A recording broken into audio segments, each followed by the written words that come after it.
आप सभी का स्वागत है आपके अपने channel the comic book reader में। और आज के दिन हम लोग पढ़ेंगे परछाइयों का चोर पार्ट 1 वॉइस मोड में। तो आइए शुरू करते हैं। और प्लीज़ मेरे चैनल को सब्सक्राइब भी कीजिएगा, वीडियोस को लाइक कीजिए और प्लीज़ नोटिफिकेशन बेल को भी दबा दीजिएगा और प्लीज़ कमेंट भी कीजिए। तो आइए शुरू करते हैं। परछाइयों का चोर। देवालय के नाम से प्रसिद्ध उस मनोरम घाटी में बसा था राजा विष्णुव्रत का नगर। प्रसिद्ध था कि देवालय के नागरिक आपस में बड़े प्रेम भाव से मिलजुल कर रहते हैं, लेकिन उन शैतानों की भी कमी नहीं जो चले आते हैं लोगों की शांति में विघ्न डालने। परछाइयों के देश का राजा हूँ मैं, मुझसे कोई ना बच पाएगा, हा हा हा हा हा। देवालय का प्रमुख विक्रम बाजार। कद्दू ले लो टका शेर, कद्दू ले लो टका शेर। तभी मैं तो मुफ्त लेकर जाऊंगा रे कद्दू। कौन है भाई? अगले ही पल कद्दुओं के मालिक का चेहरा फक्र पड़ गया। कौन हो तुम? परछाइयों के देश का राजा कालभूत। कालभूत ने न जाने कौन सा जादू किया। तेरे सारे कद्दू ले जाऊंगा और ले जाऊंगा, तेरी परछाई भी। मेरी परछाई! हैरत से चीख पड़ा वह। मेरी परछाई तो सचमुच गायब हो गई। चौंक कर सिर उठाया उसने तो कालभूत को भी गायब पाया। कहाँ गया वो कालभूत? चोर चोर, पकड़ो पकड़ो! वो चोर कालभूत मेरे सारे कद्दू ले गया और मेरी परछाई भी। कद्दू की चोरी तो समझिए समझ में आती है, किंतु परछाई की चोरी, ये पागल हो गया है क्या? नहीं रे, इसकी परछाई तो सचमुच गायब है। अरे हाँ हाँ, अरे हाँ। राज्य का अश्व बाजार। आइए आइए साहेबान आइए, घोड़ा है सिर्फ मेरे, बाकी सब गधे। क्यों रे, नो बाकी सब गधे?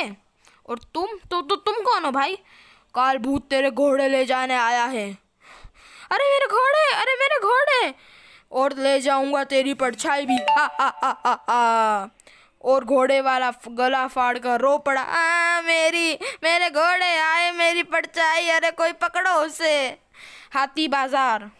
ये है गजराज, राजा चिड़कपुड़िया का हाथी। आइए आइए, नीलामी शुरू होने जा रही है।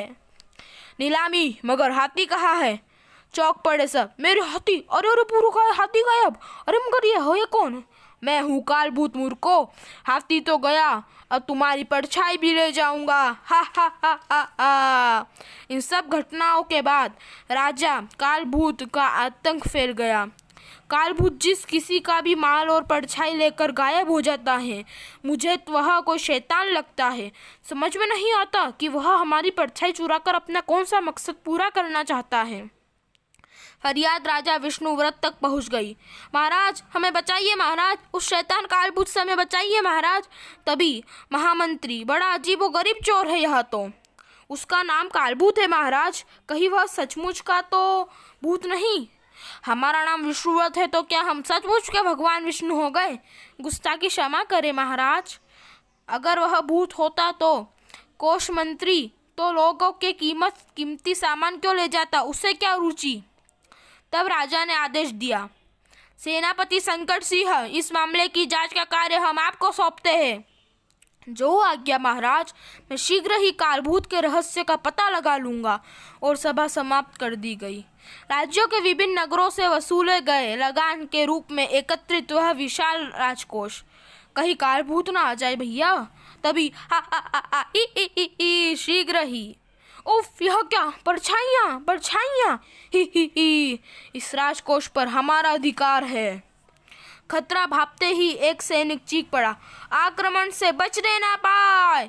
एक सैनिक की तलवार चली, साएं खच। उस परछाई का तो कुछ ना बिगड़ा, किंतु इधर नगर में कद्दू बेचते उस व्यापारी के 2 हाथ के टुकड़े हो गए। पलक झपकते ही वहां भीड़ लग गई।